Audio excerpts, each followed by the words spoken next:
Thank you, Ajit, and I want to welcome everyone here again on behalf of Megatrend 3. A slide that Alex Deegan showed reminded me of a phone call I received earlier in the week that created a very difficult decision for me. And John, I did not share this with you, but I didn't have the heart to.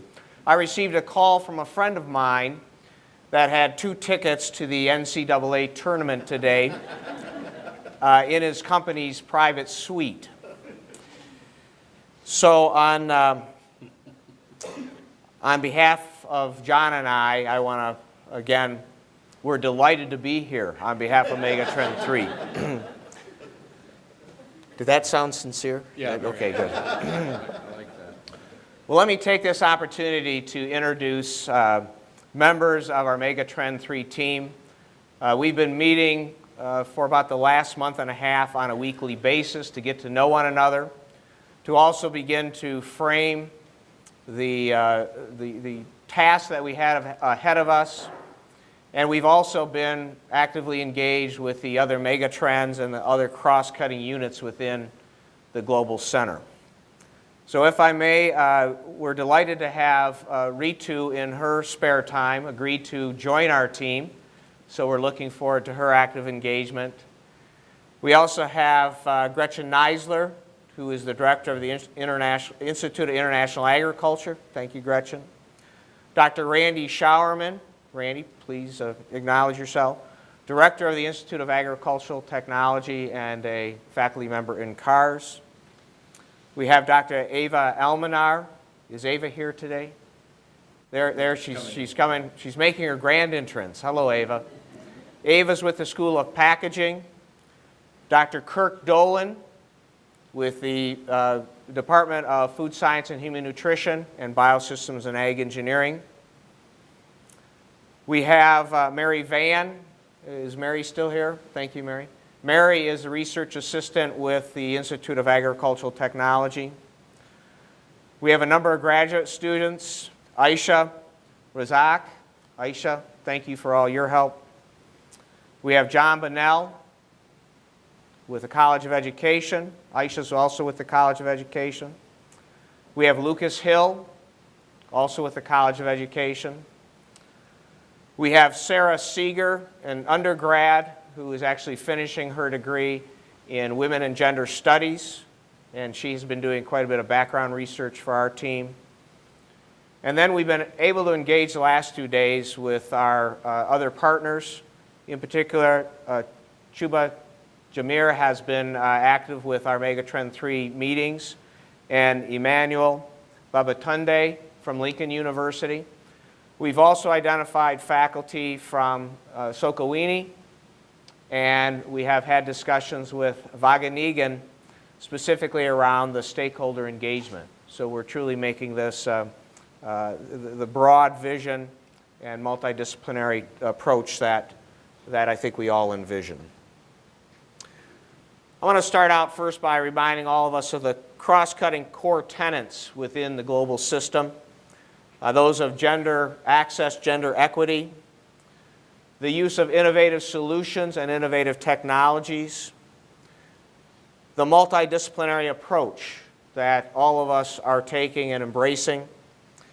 And then John and I will also be working on the Translational Scholars Core, which is working to really enhance student engagement and develop the next set of young scholars that have expertise in international development. We figured since there was 2 of us, we could do twice as much, so that's why we've got these 2 assignments. Or we have half the brain power of the other 2 teams. So what we've tried to do is frame our efforts around Strategic Objective 1 in the Year 1 Work Plan, which is identify, define, and assess responses to critical food system challenges. Specifically, we're working under the premise that educational institutions are not well positioned to provide the skills required by domestic food systems or to effectively participate in regional and global value change. Secondly, there is a need to produce a workforce that is adaptable and integrates successfully into the global food economy. And that's right out of the work plan submitted to USAID, and that's really, in essence, our guiding principles. So we're basically focusing on developing innovative strategies to address the kinds of innovative solutions that the Megatrend teams 1 and 2 are coming up with. So that's basically our charge, is to sort of help the center develop that. Before I want to talk a little bit about sort of the conceptual foundation of our work, and what's sort of guiding or our thinking or informing our thinking. But I've got to just give you this personal anecdote, though, before I go on. You know, I was born and raised on a farm in northern Wisconsin, and you know, we were farming until I was 18 years old, but before I went off to school. But these guys have made me feel like I've never stepped out of the city with this agricultural, the whole level of knowledge of agriculture has just sort of cranked up dramatically from the times that I was raised on a farm, and it's sort of like learning it all over again. So a little bit about the conceptual framework. This framework is obviously very familiar to aid agencies like USAID and others, but I think those of us who have been in education, and particularly in higher education, might not quite understand the import or the implication of this way of thinking about the interrelationship of workforce development, higher education, and international development. And I think this is becoming increasingly a very important interactive relationship among these three components, because there are two primary things that have been happening over the last 20 to 30 years. One is economic globalization, and economic globalization has brought with it a whole variety of things that we've needed to sort of integrate with respect to knowledge. And then with that, with the growth of economic globalization has come the emergence of what we would call economies of knowledge.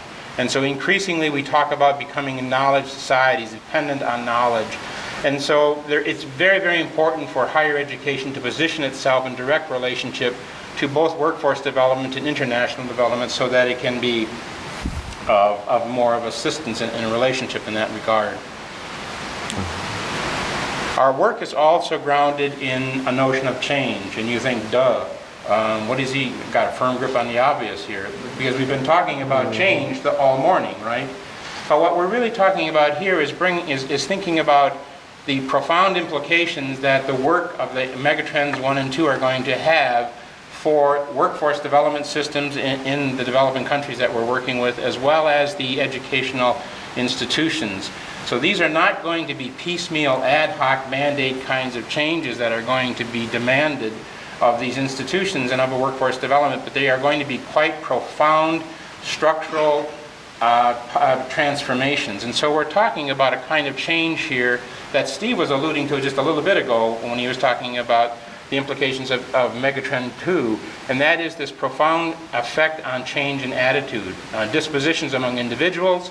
So there's going to be a dramatic demand on people thinking differently about what it is that's required for them to make these kinds of changes, and there's going to be a dramatic demand on the institutions. So our institutions cannot operate business as usual, and people cannot think about learning, about teaching, about educational practices in the way that they've done before. There's going to be this dramatic shift to what's been called methodological knowledge, as opposed to just content knowledge. That is to say, there's going to be much more emphasis on how we learn, helping our students learn, how to engage in lifelong learning, how to engage in critical inquiry. So there's going to be a shift, a rather dramatic shift occurring in the very near future. This has been going on in a number of educational institutions for the last 30 years. It's a gradual creeping kind of a change. But what we're talking about today is a dramatic impact on institutions and on individuals as well, the kind of transformational change that we're talking about. There's also I just want to give you a couple examples of some projects that are informing our work. Work that we've done on capacity building, for example, in Vietnam and in Pakistan. These projects really reflect the kind of methodological knowledge that I'm talking about. So what we did in these countries and what we continue to do in Vietnam is to help teachers shift their way of thinking about teaching, about the design of their classrooms, about the ways in which to think about their curriculum, about their teaching methodologies and their strategies, to focus more on this methodological a way of thinking about knowledge, not denying the importance of the content, but helping teachers teach content in a way which also fosters this level of methodological knowledge as well. And so we have just a couple pictures of here what this looks like when we engage faculty, and believe it or not, these are faculty, these are not students, which is the wonderful thing about Vietnam. Our teachers are so young, so when you go there you can feel like a grandfather no matter how old you are. And these are just a couple examples of how we engage faculty in these alternative ways of teaching, of acquiring skill and knowledge in this different methodological approach to teaching. Let me also share some case studies, case examples related to workforce. And we've been active with the MSU Product Center as well as AFRI in looking at workforce issues related to food and agriculture in Michigan. And what we've really been able to do is instead of a reactive approach, take a systems approach with, again, a group of multidisciplinary stakeholders. So these are a number of projects, initiatives that we're undertaking, compilation and meta-analysis of existing agricultural workforce studies.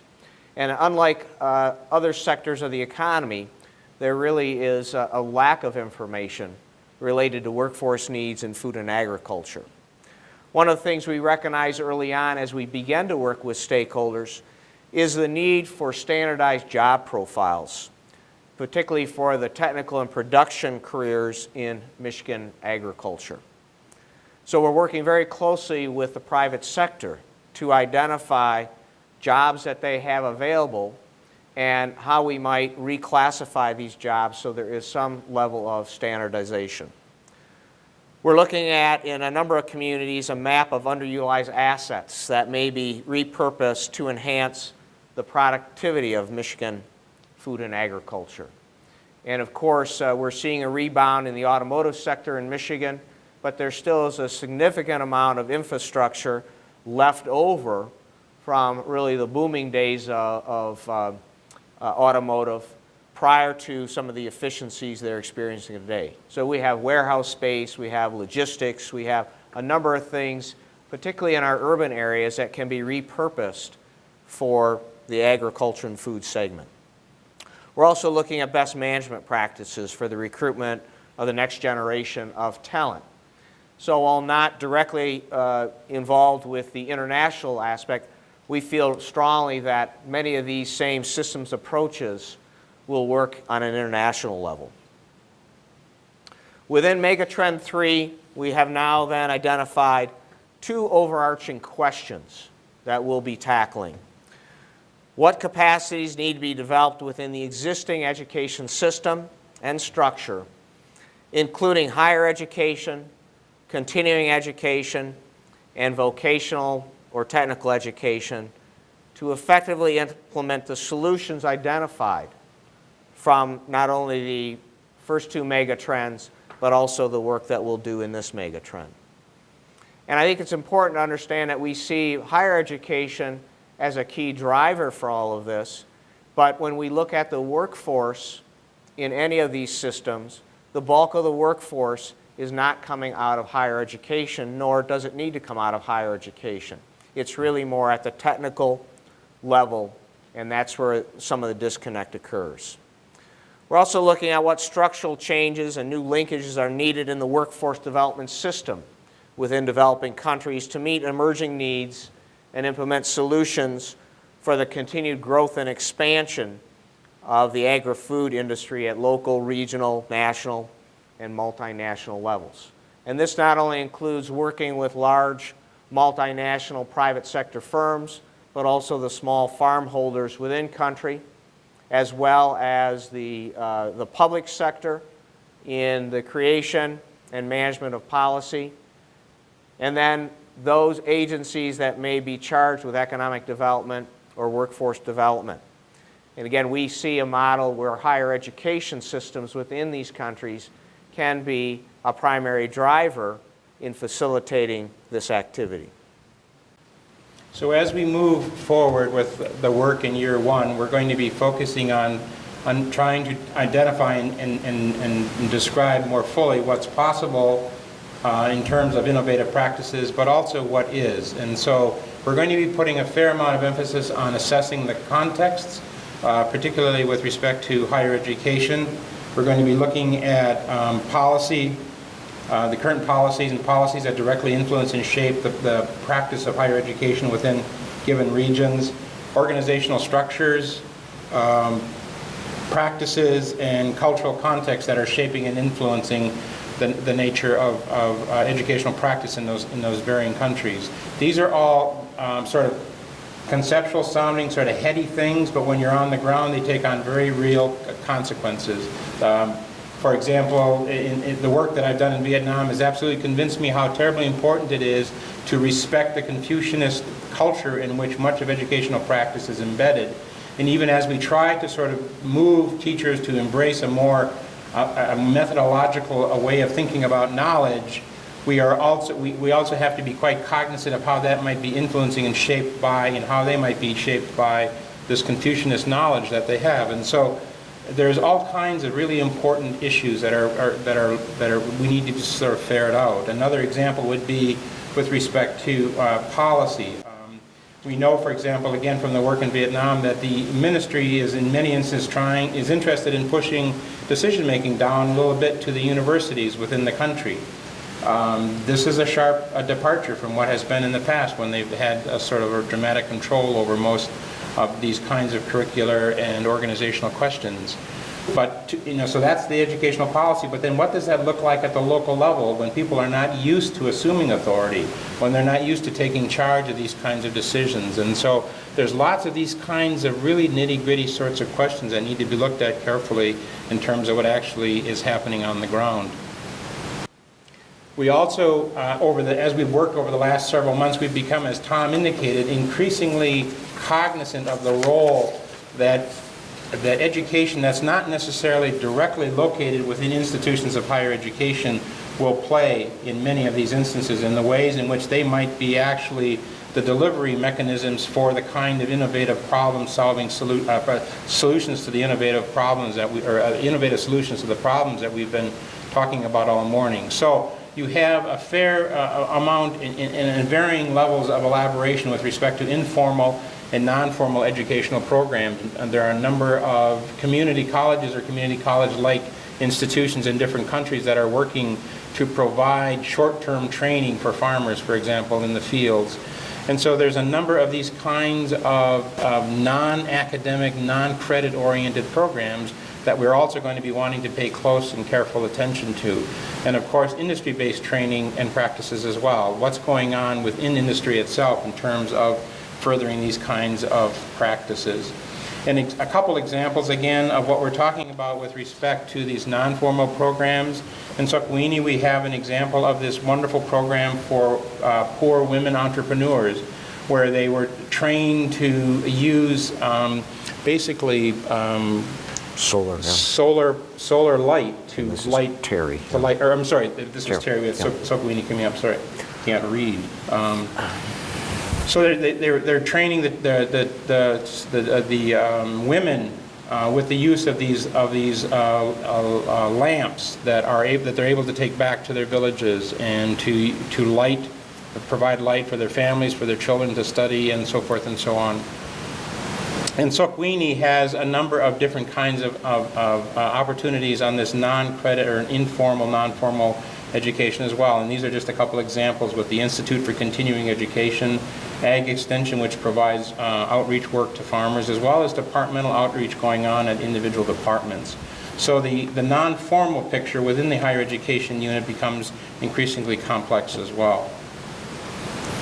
The other component of education that we feel is going to be very important in these developing countries, as it is here in the United States, is the vocational and technical component. Again, we have expertise in our team in the form of people like Randy Showerman, who also wears another hat as the under contract with Michigan Department of Education and is responsible for all of the career technical education in food, agri-science, and natural resources. So here's again sometimes a neglected piece that we can bring in vocational technical education at the high school level, primary school level, and really begin to fill that pipeline and engage students at a much younger age. But this technical education also could easily involve adults. And we have a couple examples that we want to share, one domestic, one international. We have a program in Michigan called Vets to Ag, which works to train primarily homeless U.S. veterans to work in agriculture. We just finished our third cohort in this program, and we focused on meat cutting and processing. This is an example of a 6-week residential program, but it is one of technical training. And here you have an example of a picture where the vets are not only getting Red Cross certification, but they're working right here in the meats lab on campus to learn the skills. And we have engaged with a number of private sector employers that in essence are waiting for these trainees upon completion. Our colleague that I introduced earlier, Eva Almenar, has also been doing some work in more of the context of train the trainer, working in India to look at smart packaging techniques for shelf life enhancement and retention of bioactive food compounds. This is a training that she has undertaken to, again, not train directly those individuals that will get those jobs, but train a group of higher level academics that will then conduct that training with other academics and eventually will expand the scope and the footprint of this knowledge base. And here's a picture of that training program that Eva's been involved with in India. So again, some examples of training that is much more on a technical level that we think is going to be important as we move forward. Just as John talked about the assessment needs for higher education, the continuing education, and that I just highlighted in the vocational and technical education, we really need to provide the same assessment for the workforce development piece. Looking at national policy and strategies regarding workforce development. We need to understand the relationship of higher education institutions in country with workforce development and with the private sector. Where are the gaps, where are the disconnects, and what are some solutions that can be recommended to fill those gaps? What's the relationship of workforce development and the private sector with government and broader society? Do we have the private sector engage actively, working hand in hand with the public sector? Those are things that we are certainly going to explore and make recommendations based on our experience and the body of knowledge that's out there. We have to take into account the political, social, and economic pressures that are currently shaping the workforce. David Shirley mentioned, obviously, rapid urbanization and the fact that we're going to have population going from a 2-to-1 ratio to a 1-to-1 ratio from rural to urban. That obviously leads to a challenge from a workforce standpoint. We also have examples that were brought up by the question of conflict. Obviously, conflict in countries will shape very dramatically the workforce issues. And of course, we have our cross-cutting tenets within the center, gender and the workforce development piece, as well as using innovative solutions and innovative technology when we talk about workforce development. So then just to conclude, it's important for everyone to realize just how carefully we're going to be working with Megatrends, the Megatrend teams 1 and 2 as we move forward. Because the kinds of educational transformations and workforce development transformations that we're talking about are really tied to discipline, and to some degree they're discipline specific. And so we can't just sort of say, here, we think this is going to work, this is going to work, this is going to work. We can talk in general terms about certain kinds of educational practices and principles that might be worth trying out, but these are all going to be done within the context of specific disciplines, within specific cultural contexts, in particular regions and countries, and so that makes the work that we do very, very incumbent on the work that's going on in the other teams as well as the cross-cutting units. So that's pretty much where we're at, and we would take an opportunity now to welcome any questions. I was very interested in your presentation, you talked a lot about preparing the workforce in the ag sector to meet future challenges. As from my limited experience in working in Africa, I think one of the issues is, and I assume this applies to many other places in the developing world, agro-industries are very nascent or non-existent in many sectors.